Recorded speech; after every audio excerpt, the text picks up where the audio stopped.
Hey everybody, this is Joel Tappan here, and I got a package in the mail from GMT Games, and this is Operation Dauntless. It's the same game designer as that which designed Red Winter, which I'll show you here. Got a little space on my table right now, I'm kind of in between things. So this was Mark's first game. I'm not going to try to say his last name, sorry Mark. Not sure how to pronounce it, so we're just going to call you Mark. Red Winter is an excellent game. I love the system. And so Operation Dauntless is the follow-on game, whereas the first game is in Finland. This one takes us to Normandy in France. So let's go ahead and take a look inside the box. First of all, the cover art's really interesting. It kind of carries on the same theme as Red Winter, although a bit monochromatic. I think it kind of works with this. This was the British 49th Division badge there, the polar bears. So I kind of like to see that on the... It's pretty cool seeing it. It just, even though it's monochromatic, it works with this game. Alright, looking on the inside, Jaw packed my game, thank you. Lots of dice. Red and green, I'm expecting there's another red in here somewhere. I heard a lot of rattling sounds when I was carrying this. Alright. Baggies. This is going to be a glossy style rulebook. Total rulebook is weighing in about 34 pages, and then you have abbreviated sequence of play and an index at the back.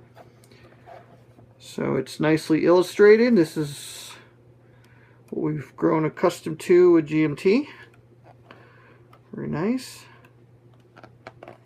It's not a very difficult game system. I wouldn't call it simple, but I wouldn't really call it complex. It's right in that middle ground, if you would. I would say the scale on this, if I remember right, it's like company size scale. So I'm thinking it's like the same scale as, say, Multiman Publishing's Grand Tactical, but these are much smaller games, like one map instead of 4 or 5 maps. You got a reference book here. He's always got lots of nice historic notes. At least that was the case with Red Winter. And so in here you have all kinds of designer's notes. Basically 48 pages of designer notes, which is pretty impressive. So there you have it. I don't think there's scenario information here. I think that's actually a part of either the play aids or the rulebook itself. So there you go. Lots of historic material. If you've ever visited Normandy, that'll be kind of cool. That might be something you'd enjoy. If you haven't ever visited Normandy, I'd highly recommend taking an opportunity to go visit it. It's great. Okay, player aid card. It's color.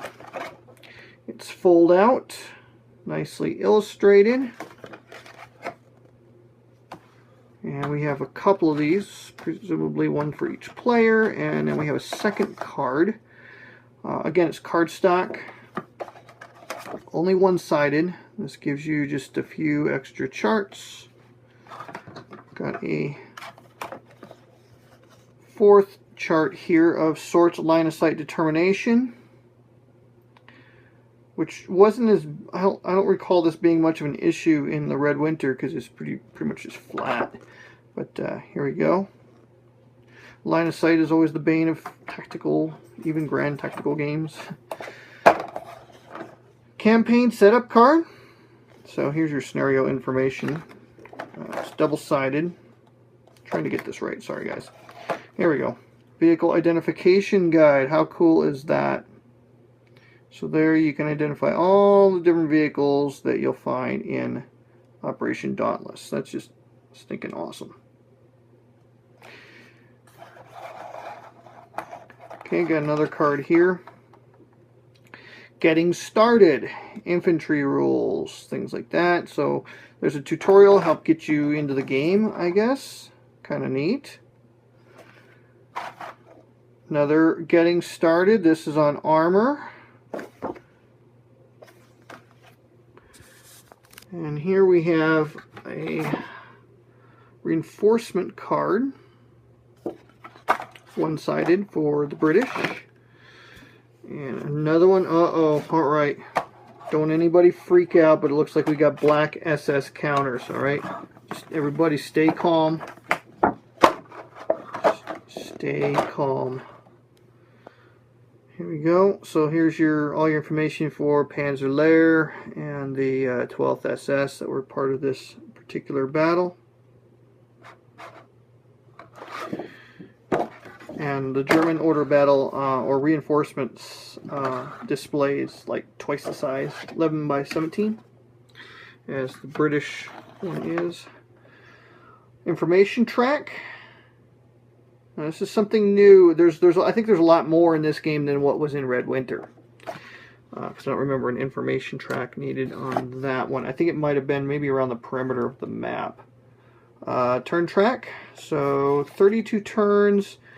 I think it's about the same as Red Winter, because Red Winter covers like a 4-day battle, and it looks like that's what we've got here. 3 solid days and an evening before. I don't know, it looks like just 3 solid days. So here's your turn track, back side. Oh.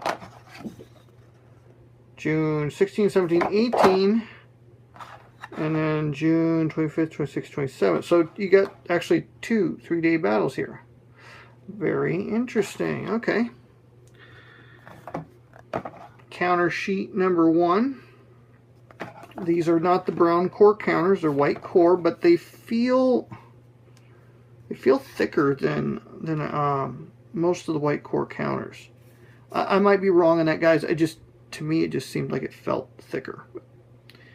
So there's your counters. These are 5/8 inch counters, so these are nice, good size counters here.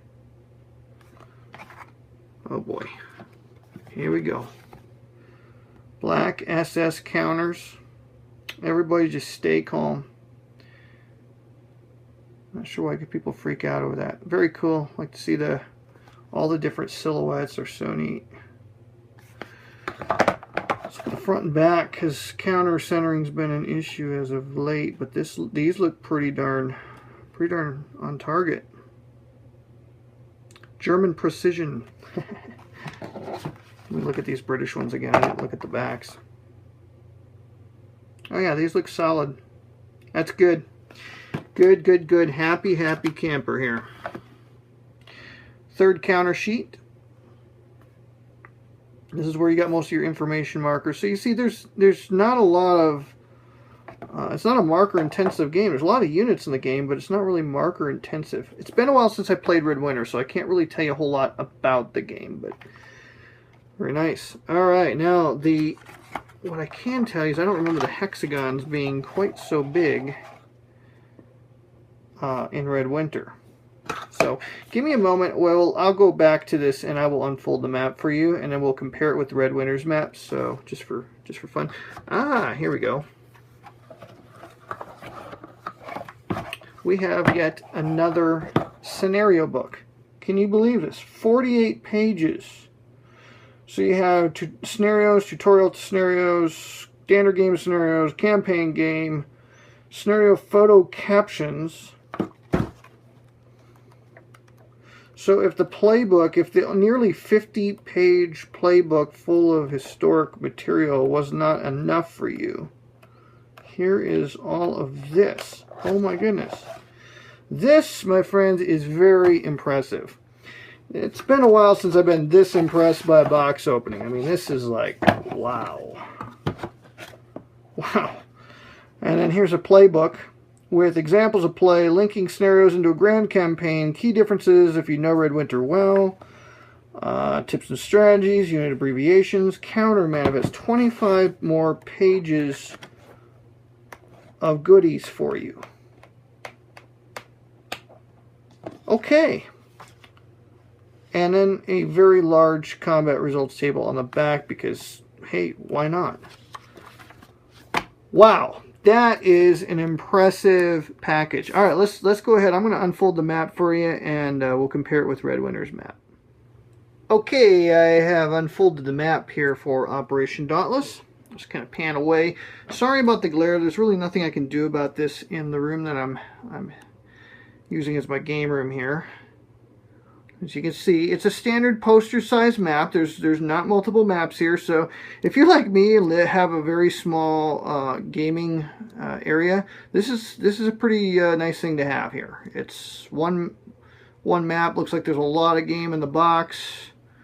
If there's only one complaint I have about it, it's just that whenever there's dark printing on some of these maps, it's just the way the ink sets. Is that on the folds you get those crease lines, and it's just kind of, I don't know. I just wish it didn't do that. But hey, there's a lot in here. A lot in here to really enjoy. The map artwork's fantastic. You can see like little hedgerows on here. It looks very easy to read. Come around this way so you can see maybe a little bit better. You can see the size of these hexes. These are very large hexes, so you're going to be able to fit like you can fit several counters. These are 5/8 counters, but you could put them like side by side in here. So really nice map artwork. I don't know who did the map for this, but it's really nice. Suppose I should have looked at that. Okay, so underneath here I have the map for Red Winter, so you can see by comparison these hexes for Red Winter, I thought those were nice big hexes, but they're half the size of what you got here in Operation Dauntless. So, okay, this Mark Mahaffey that did the map. I just saw it on the credits here, and I believe he is the artist for Red Winter as well. So I think that it's just a spectacular piece of artwork here. Just really nice. Seems like it's readable. I mean, it's darker than I would have expected, but it looks very readable. It's different. It's very different from what you see in war games, your standard hex and counter games. So pretty cool. All right, so that is Operation Dauntless. There is a lot in the package here. If you're interested in Red Winter, I believe it is out of print, but I think it is up on GMT's reprint list. So I thought that was an outstanding game. And here you have Operation Dauntless, which gives you more. If there's one complaint I had about Red Winter, is that I kind of wish there was more games in the series. There's more variety in it. I thought that was an excellent game, but it kind of just left me wanting more. And I think that this is the ticket here. Operation Dauntless takes you into Normandy, World War II. Lots of tanks, lots of infantry. Combined arms is kind of the thing of this series. So there you go. I'm Joel Toppin, and that is what's inside the box.